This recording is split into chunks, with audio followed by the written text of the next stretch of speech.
A paz do Senhor, querida família em Cristo, é com alegria imensa estar com vocês hoje para abrirmos juntos a palavra de Deus.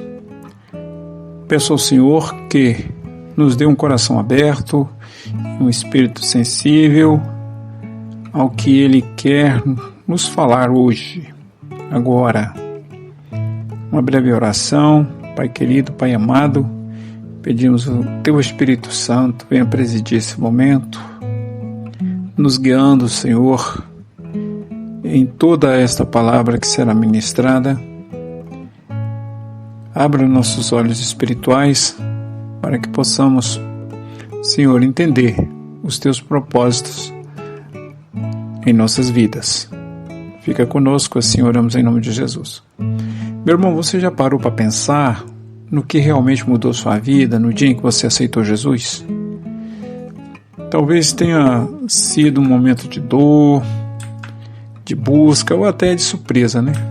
Mas uma coisa foi certa: o que nos concedeu, aquilo, na verdade, que nos conectou a Deus, sabe o que foi? Foi o Evangelho. Sim, foi o Evangelho, aquela boa notícia que transforma vidas de verdade. Então hoje nós vamos meditar num assunto, né, de suma importância, que é o Evangelho e a salvação. E a lição de número 3 aqui do Discipulado Pentecostal, fornecida aqui pela Igreja de Deus, a Escola Bíblica. Muita gente repete essas palavras, mas poucos entendem seu peso, seu alcance e suas exigências, né? Nós ensinamos que, com base nas Escrituras, que a salvação é um dom gratuito de Deus e é recebido pela fé, mas que exige arrependimento sincero, uma vida de santidade e perseverança até o fim. E tudo isso se resume numa frase poderosa. Está escrita aqui pelo apóstolo Paulo: não me envergonhe do Evangelho, porque é o poder de Deus para a salvação de todo aquele que crê, primeiro do judeu, depois do grego. Romanos capítulo 1, verso 16. Então, o que é o Evangelho? O Evangelho é o poder de Deus, não é uma teoria. Poder para salvar, poder para transformar, poder para libertar. Que coisa tremenda, né?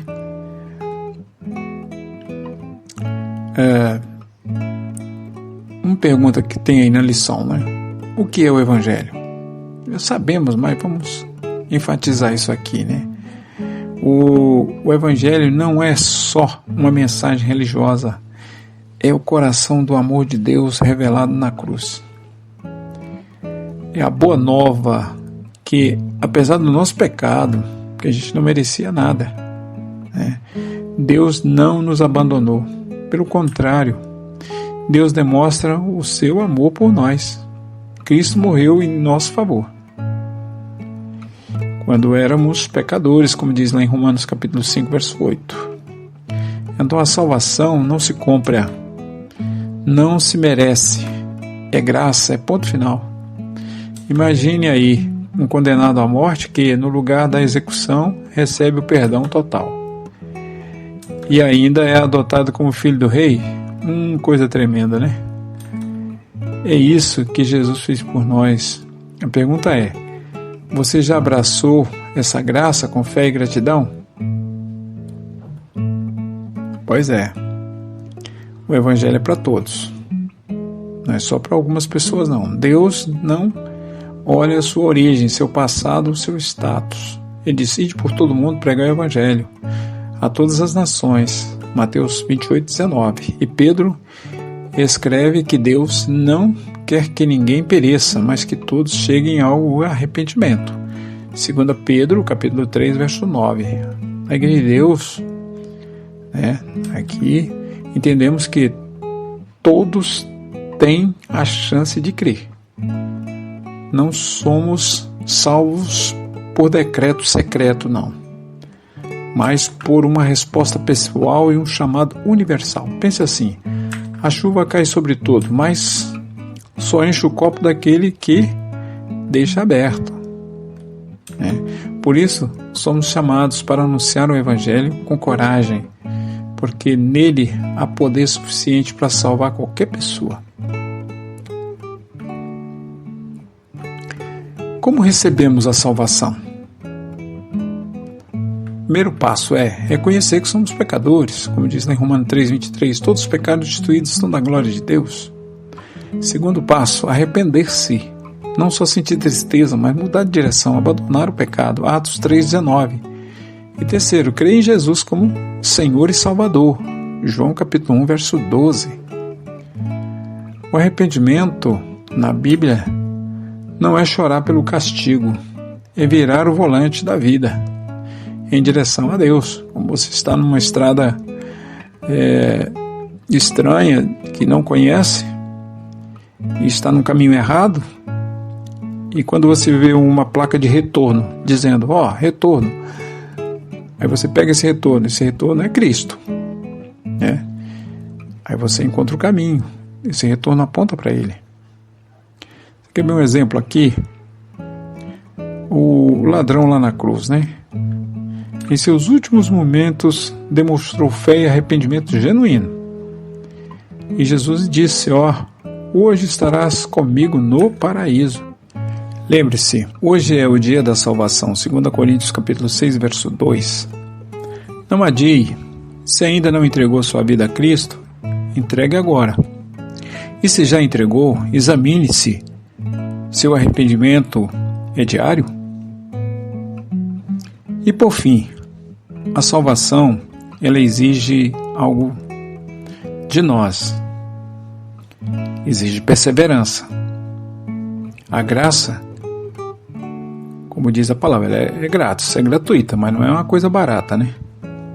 Paulo, em 1 Coríntios capítulo 9, verso 27, diz assim, combato o meu corpo e o reduzo à servidão, para que eu mesmo não venha a ser desqualificado. 1 Coríntios 9, 27. E a Bíblia adverte, permanecei, pois firmes, para que também vos tenhais parte na promessa. Hebreus 3, verso 14. Então, começar bem não garante chegar até o fim. Temos que perseverar, né?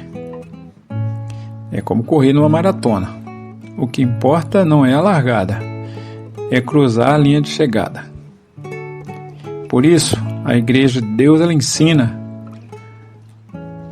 viva em santidade contínua, não apenas somente nos retiros, ou então nos cultos, na igreja, não, mas viva no dia a dia, com vigilância, oração e obediência. Amados irmãos, o Evangelho é o poder de Deus. Ele nos alcança na lama, nos levanta com dignidade e nos envia um propósito. Esse é o Evangelho que nós conhecemos, né? E ele é recebido pela fé, a salvação é recebida pela fé. É protegida pelo arrependimento, quando a pessoa reconhece seu erro, seu pecado e volta-se, né, para Cristo, deixando seus pecados. Isso é arrependimento. E vem a outra coisa depois do arrependimento, a perseverança, você ir até o fim, né? Perguntas aqui para reflexão. O que o Evangelho representou na sua conversão? Você tem vivido como se a salvação exigisse fidelidade diária? Há alguma área da sua vida que precisa de arrependimento genuíno hoje? Quem ao seu redor precisa de ouvir uma boa nova? Então convido você para orar comigo. Diga: Pai querido, obrigado por esse dom, pela tua salvação em Cristo. Obrigado por não nos deixar no pecado, mas por nos chamar para uma nova vida. Dai-nos um coração sensível ao Teu Espírito, Senhor. Guarda-me firme na fé até o dia de ver a Tua face. Que o Senhor esteja conosco, nos abençoando ricamente. Meu irmão, minha irmã, até uma próxima lição, se o Senhor assim nos permitir. Que Deus te abençoe, te guarde e te use como testemunha viva do Evangelho. E até a próxima lição, que estaremos falando das Sagradas Escrituras. Um abraço, fique na paz, na presença do Senhor.